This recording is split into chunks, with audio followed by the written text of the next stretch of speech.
Friends, good morning. कैसे हैं आप सभी? Class 11th. In the last lecture, we have discussed about a sum or difference of angles. Which function? Trigonometric functions. In trigonometric functions. Okay. So we have discussed lot of formulas are there. Sin A plus B, sin A minus B, cos A plus B, cos A minus B, tan A plus B, tan A minus B, cot A plus B, cot A minus B. So I hope उन formulas को आपने याद किया होगा, अच्छे से पढ़िएगा. एक मैं आपको बताना चाहूँगा कि प्रीवियस वीडियोस में थोड़ा वॉल्यूम का प्रॉब्लम रहा होगा, उसके लिए मैं आपसे सॉरी बोलना चाहूँगा कि एक्चुअली मैं माइक की जो लीड है उसको लगाना भूल गया था. लेकिन आपको प्लीज़ बी केयरफुल, ध्यान से सुनना है, उसको अच्छे से समझना है, ठीक है. उसके बाद हम यहाँ पर सीधा क्वेश्चंस पर आ रहे हैं. प्रॉब्लम्स की मैं डिस्कशन कर रहा हूँ आपके सामने. सबसे पहले कैसे उसका यूज़ होने वाला है, just have a look. We have the problem that is sine A equal to 12/13 and sine B equal to 4/5 where angle A, you have to read like this, A, you have to read from angle A that is greater than pi by 2 and less than pi, and from angle B greater than 0 and less than pi by 2. So we have to find a value of sin A plus B, cos A minus B and tan A plus B. We have to find a value of this. So what we have to do for this? So first of all we have sin A plus B over there. We have the condition sin A plus B, sin A is there, sin B is there. This symbolically representation we have to convert into language, and you know very well we have done about in the previous topics too. याद दिलाऊं आपको कि आपको एक trigonometric function दिया जाता था और बाकी पूछे जाते थे, तो उसमें कैसे सिंबॉलिकली को चेंज किया जाता है.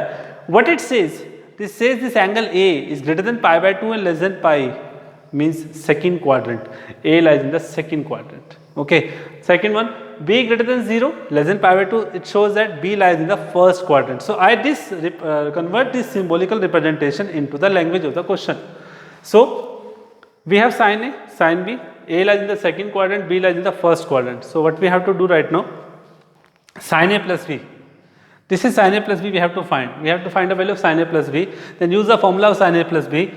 Sin A cos B plus cos A sin B. अब इस फॉर्मूले में जो कंडीशंस आपके पास आए हैं, क्या उनमें से सभी वैल्यूज आपके पास हैं? नहीं है. साइन ए की वैल्यूज है, ओके. साइन बी की वैल्यू है, ओके. किसकी वैल्यू नहीं है? कॉस बी नहीं है, कॉस ए नहीं है. तो ऑफ कोर्स कॉस बी और कॉस ए कहाँ से आएगा? With the help of sine A we will find out cos A, with the help of sine B we will find out cos B. How? For this you know the identity, cos A is equal to plus minus under the root 1 minus sine square A. Students आप पढ़ते थे cos के theta is equal to 1 minus sine square theta. Yes, तो square जब right side में जाएगा तो square root हो जाएगा. And also you should know the plus minus sign also भी there, that is plus minus under root 1 minus sine square A. तो क्या किया गया? साइन ए के लिए पुट किया गया 12/13 को, 1 minus 144.169. We get plus minus 12/13. अब इसमें से सिलेक्शन करना है कि प्लस का साइन लेना है कि माइनस का साइन लेना है. ये कौन डिसाइड कर रहा है? ये डिसाइड कर रहा है angle A. A lies in the second quadrant. We have the value of plus minus 5/13 of cos A. Cos A. A lies in the second quadrant. It means in the second quadrant cos is negative. So we have to take the negative sign over there. That is cos A equal to minus 5/13. So this is the value of cos A. I have write down the reason also. Okay. Similarly, find the value of cos B. That is equal to plus minus under root 1 minus sin square B. Sin square B use किया गया, we get plus minus 3/5. The same point, that is we have to select either plus or minus to give the reason. Since B lies in the first quadrant and we have the value of cos function, first quadrant all are positive definitely, so it means there will be plus sign over there. Cos B is 3/5. So we get all the four values. Right now just come to the first point, that is the first equation, and use the formula, use all the values of sin A plus B, that is equal to sin A cos B minus cos plus cos A sin B. We have used it and get the result, that is 16/65. तो students इस तरीके से आपको पढ़ना है, इस तरीके से आपको सॉल्व करना है. Similarly in the second point, that is cos A minus B, वो कैसे आएगा सर? अरे भाई इसको फाइंड आउट कर लिए ना चारों वैल्यूज़ को, तो वो भी आ जाएगा cos A minus B के फॉर्मूला यूज़ करके, ठीक है. और ऐसे ही टेंजेंट आ जाएगा कि tan A plus B, you know tan A प्लस tan B over 1 minus tan A tan B. Okay, so tan A कैसे आता है भाई? sin A over cos A. जो आपने एक बार वैल्यू फाइंड आउट कर ली ना, वो बाकी जो फंक्शंस की वैल्यूज फाइंड आउट करनी है उनमें आपकी पूरी तरह से हेल्प करती है, ठीक है. तो just you will find out yourself the remaining 2 parts. Just proceed with another problem. Let's have a look. So students, behalf of the formula, we have another problems over there. That is sin 75 degree we have to evaluate. 75 degree? कभी तक solve भी नहीं किया ऐसा कोई question. Yes, definitely you have not solved it till yet because of 75. आपने तो सीधा 30, 45, 60, 90 की वैल्यूज को पढ़ा है. और पीछे भी जो आपने क्वेश्चंस देखे उनमें आपने देखा कि कैसे से लार्ज एंगल्स आ रहे थे, उनको आपने कन्वर्ट करके 0 से 90 के बीच में लेकर आए और उनको सॉल्व किया. That's good, okay. But right now 75 how can we solve? Actually, this sum or difference will help us to calculate this type of question. So students, what we have to do, just think about that angle can be expressed as sum or difference of those two angle for which values you know, जिनकी values के बारे में आप जानते हो. जैसे 75 degree को आप क्या लिख सकते हो, 45 प्लस 30, बिकॉज 45 और 30 दोनों के वैल्यू आप जानते हो. एंगल भी ऐसे देगा ना वो. दूसरा 30 प्लस 45 बिल्कुल सही है. 60 प्लस 15 नहीं कर सकते क्योंकि एक में 60 की वैल्यू तो पता है बट 15 की नहीं पता है ना, तो ऐसे नहीं कर सकते आप. ऐसे ही मान लीजिए मुझे टेंजेंट 15 डिग्री निकालना है, तो 15 डिग्री आगे ना सबसे पहले, तो 15 डिग्री को एक्सप्रेस करो ऐसे दो एंगल्स में जिनकी वैल्यूज को आपको पता है. तो 15 degree can be written as 45 minus 30. Simple. तो इस तरह से वो फॉर्मूला फिर अप्लाई हो जाते हैं. ठीक है, सम और डिफरेंस वाले. तो यहाँ क्या हुआ कि साइन 75 में क्या हुआ, sine 45 plus 30 and 45 plus 30 can be written as sine, देखो 45 प्लस 30 बन गया. अब फॉर्मूला बन गया साइन ए प्लस बी का. ऑफ कोर्स यहाँ ए कौन है, 45 डिग्री, और बी कौन है, 30 डिग्री. तो sine A cos B plus cos A sine B. Put all the values and get the result √3 + 1/2 √2. ठीक है. अब चाहोगे कि √2 नहीं आना चाहिए तो रेशनलाइज कर दो इसको. That become an answer √6/√2. ठीक है, रेशनलाइज कर देंगे, √2 से मल्टीप्लाई, √2 से डिवाइड. एक बात मैं आपको बताना चाहूँगा स्टूडेंट्स, फॉर्मूले को याद करने का तरीका क्या है. जब भी आप क्वेश्चन सॉल्व करो ना, जैसे मैंने यहाँ पे फॉर्मूला बताया कि ये फॉर्मूला बन रहा है, आप हाथों हाथ वो फॉर्मूला लिख देना कि we are using this formula. तो वो बार बार जितने बार लिखोगे उतने अच्छे से याद होता चला जाएगा. ओके, सो आई होप आप ऐसी प्रैक्टिस करेंगे और आपको अच्छे से याद भी होगा. ठीक है. So next problem is that is sign 36 cos 9 plus cos 36 sin 9 is.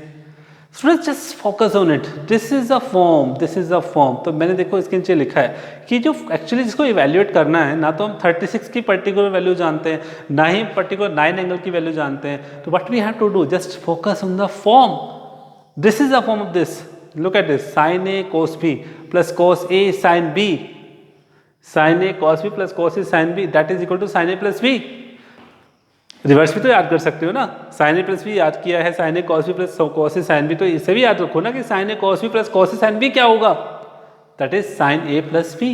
So this become sine A plus B. तो what is A here 36 and what is B here 9. तो इसका मतलब ये कंप्लीट फॉर्म है वो किसके इक्वल हो गई, साइन 36 प्लस 9.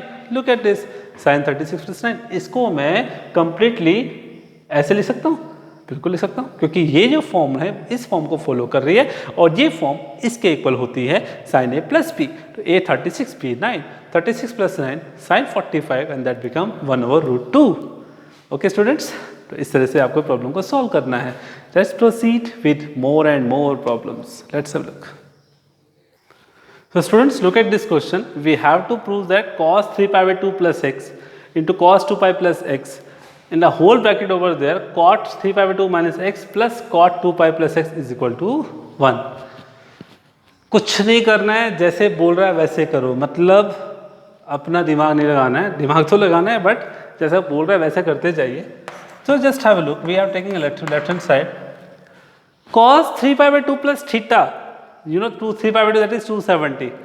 लिख रहा है रेडियन की फॉर्म में. आपको अगर याद करना है तो डिग्री की फॉर्म में कन्वर्ट करके याद कर सकते हो कि cos 270 plus theta fourth quadrant, cos is positive.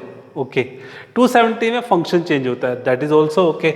It means we have sin x. Okay, that's it. Into cos 2π plus x, 2π 360 plus x, मतलब फर्स्ट क्वाड्रेंट में सभी पॉजिटिव और 360 में फंक्शन चेंज नहीं होता, सिर्फ साइन चेंज होते हैं. cos पॉजिटिव का positive, that is cos x. Simple. Just proceed in the bracket. Cot 3π/2 minus theta. 3π/2 minus theta पहले आ गया थर्ड क्वाड्रेंट. थर्ड में cot पॉजिटिव होता है, ठीक. अब 3π/2 फंक्शन भी बदलता है, तो it means that is 10x. And last but not least, that is quad 2 pi plus x. 2 pi plus x again first quadrant, all are positive because 2 pi is there.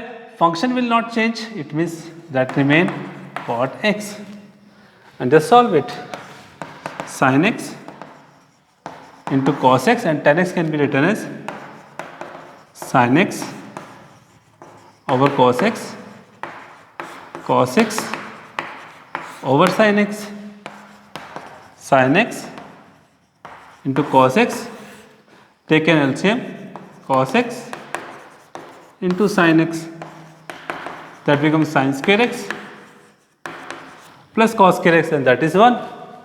This cos x sin x cancel out, we get 1, and that is equal to right hand side. Hence proved. Okay students, तो आपको question आया होगा, ध्यान से करना है. Okay, let's proceed some more typical problems over there. Okay students, just have a look. I have before you some 2 more problems over there. First problem I am discussing with you, that is prove that cos 11 plus sin 11 upon cos 11 minus sin 11 equal to tan 56 degree. Okay, अब दिमाग में आ गया 11 ये कहाँ से क्या कुछ है, तो चलो करते हैं इसका प्रूफ. स्टूडेंट्स 56 डिग्री कुछ आइडिया दे रहा है, 11 से तो कुछ समझ में नहीं आ रहा होगा ना, तो हम सॉल्व करते हैं राइट हैंड साइड को. 56 degree, what is idea given, that is 45 plus 11. Okay, so that is the tan a plus b, of course tan a plus tan b, 1 minus tan a tan b. Definitely tan 45 is 1, 1 plus tan 11, 1 minus tan 11. Simple as that. हो गया ना simple. अब tan 11 को convert कर दो sign और cos में. 1 plus sine 11 degree cos 11 degree over 1 minus sine 11 degree cos 11 degree. Just take an LCM. Cos 11 ऊपर cos 11 plus sin 11 over denominator, again cos 11 LCM, cos 11 minus sin 11 cos 11 cancel out. What we have, cos 11 plus sin 11 over cos 11 minus sin 11, and that is equal to left hand side. Hence proved. Properly लिख देता हूँ. cos 11 plus sin 11 cos 11 minus sin 11. That's it. Another question. Tan a is equal to m over m minus 1 and tan b 1 over 2m minus 1.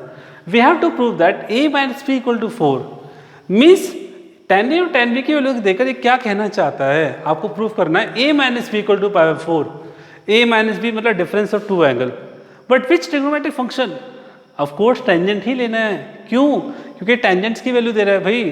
तो हम क्या करेंगे, a minus B equal to pi 4 proof करना है. Okay, हम क्या करेंगे, a minus B को फाइंड आउट करेंगे टेंजेंट के एंगल्स में. Okay, just have a look.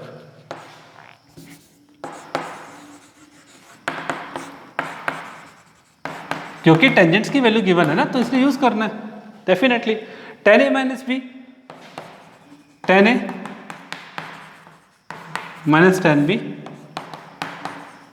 1 plus tan a over tan b. So just use a कौन है, tan a की वैल्यू कितना है, m ओवर, ठीक है, plus minus 1 over in the denominator, 1 plus 1 over 2m minus 1. We have to simplify it right now. So simplify it. आपको पता है 2m minus 1 एलसीएम आएगा ऊपर एलसीएम क्या आने वाला है. चलो मैं यहाँ कर रहा हूँ इसको, देखो ध्यान से. ऊपर एलसीएम आ रहा है m minus 1 2m minus 1, तो go there, 2m square minus m plus 1 in the denominator. In the same way m minus 1 2m minus 1 LCM is there. Okay, and just solve it. That is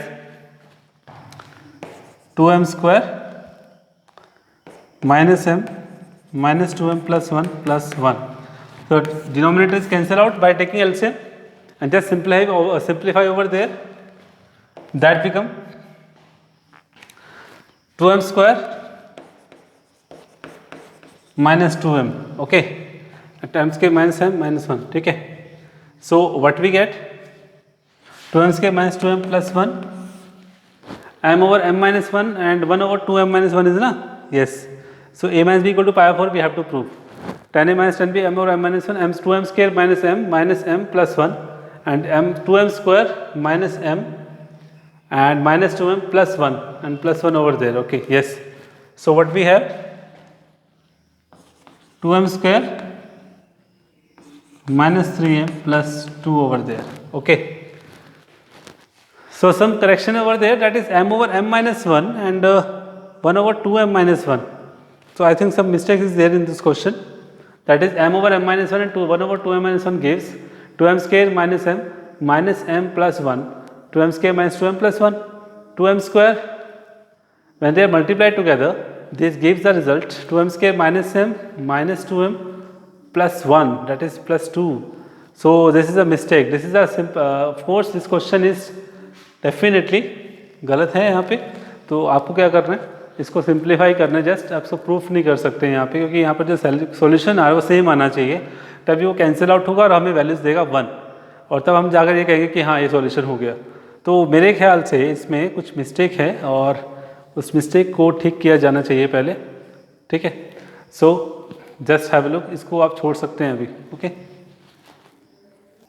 the students look at this question again. tan a minus b, tan a minus tan b 1 plus tan a tan b. So use the formula of tan a and tan b both. Use किया गया, simplify किया गया इसे और last में tan a minus b equal to 1 आ रहा है. Just you have to convert 1 किस एंगल पर 1 होता है and definitely that is tangent pi by 4. तो उससे क्या होगा, टेंजेंट से टेंजेंट कैंसिल हो जाएगा. So what we get a minus b equal to pi by 4. So but that is proved. So I hope students इस क्वेश्चन को आप अच्छे से सॉल्व करोगे, अच्छे से आप देखोगे इसको. ठीक है. तो इस तरह की और सारी प्रॉब्लम्स हम डिस्कस करने वाले हैं नेक्स्ट लेक्चर्स के साथ. बहुत अच्छे अच्छे टॉपिक्स आएंगे, ध्यान से कीजिएगा. ओके. और उसके बाद हम चलेंगे और फॉर्मूलेज जो जनरेट होने वाले हैं इन्हीं सम और डिफरेंस की हेल्प से. तब तक के लिए goodbye, take care and very take care of yourself. Thank you.